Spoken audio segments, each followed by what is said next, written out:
Je parle de ce monde d'après, mais en réalité, lorsque j'ai commencé à écrire, pour moi, le monde d'après, c'était maintenant.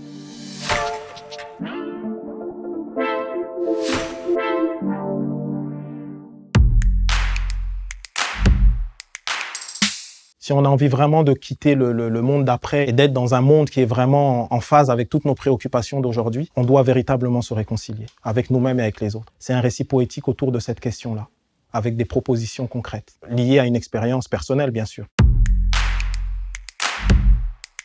Je parle de ce monde d'après, mais en réalité, lorsque j'ai commencé à écrire, pour moi, le monde d'après, c'était maintenant. C'est comme si cette histoire de Covid, d'une certaine manière, nous a fait, pour le coup, rentrer réellement dans le 21e siècle. Il y a un autre rapport au monde qui est totalement différent du rapport au monde du 20e siècle et du début du 21e siècle, j'ai envie de dire.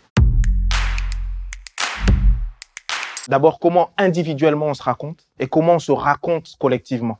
Et comment on va raconter des histoires qui soient inclusives, réellement. Raconter une histoire qui ne mettrait personne à côté, en fait. Comment on va parler des femmes, des Noirs, comment on va parler des autres, comment on va dire qu'est-ce qu'être français aujourd'hui et comment tout ça c'est en connexion avec évidemment l'Europe mais le reste du monde. On est dans un nouveau moment de l'histoire et ce qu'on est en train de vivre est inédit. Il n'y a pas réellement de référence. Pour moi, l'histoire rime mais ne se répète pas. Et ça c'est hyper important. Cette notion pour moi elle est fondamentale.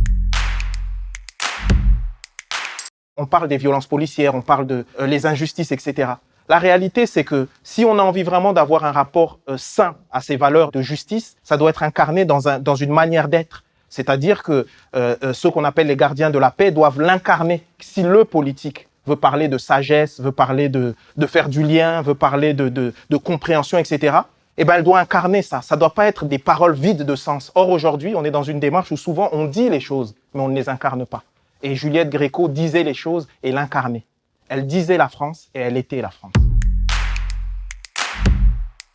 Tous les textes, pour moi, sont faits pour être lus à haute voix. Donc, dès que j'écris un texte, il y a toujours cette idée de déclamation, l'idée de rapper, l'idée de chanter, enfin, tout ce qu'on veut. Et peut-être même que le texte entier que j'ai écrit, La Réconciliation, peut-être qu'un jour je le mettrai en musique, qui sait.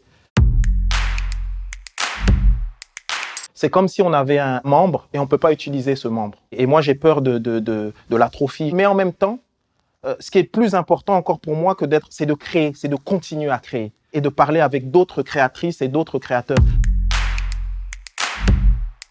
Je me définis comme un artiste et ce qui fait le lien de toutes les différentes disciplines, c'est la poésie. On peut être, j'ai envie de dire, quelqu'un de normal, dans la vie normale, et être éminemment poète ou poétesse. On travaille tous sur une œuvre et cette œuvre, finalement, c'est notre vie.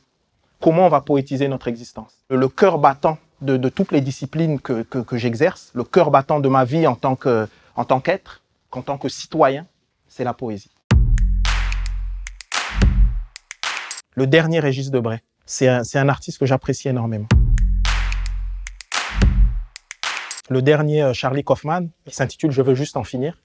Et pour moi, c'est un film qui est super parce que la manière dont il raconte son histoire, c'est un peu la manière dont moi j'écris mes récits. C'est-à-dire à cette idée d'éclatement, justement, où l'histoire n'est pas du tout linéaire. C'est lui qui a fait le scénario de Gondry, qui s'appelait Eternal Sunshine. Et déjà, vous voyez sa manière d'écrire et tout. C'est aussi lui qui avait écrit ce film de Spike Jonze qui s'appelait Dans la peau de John Malkovich. Il est incroyable, cet auteur, Charlie Kaufman. Et son dernier film, c'est un chef-d'œuvre absolu, de mon point de vue.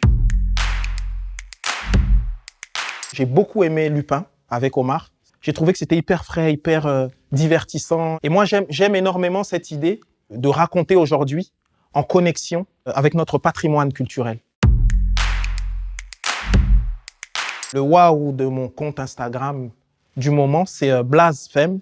Il reprend des artistes américains, français et tout ça. Il les peint, mais façon 17e, 18e siècle, enfin des portraits comme ça. Et je trouve ça, c'est fabuleux.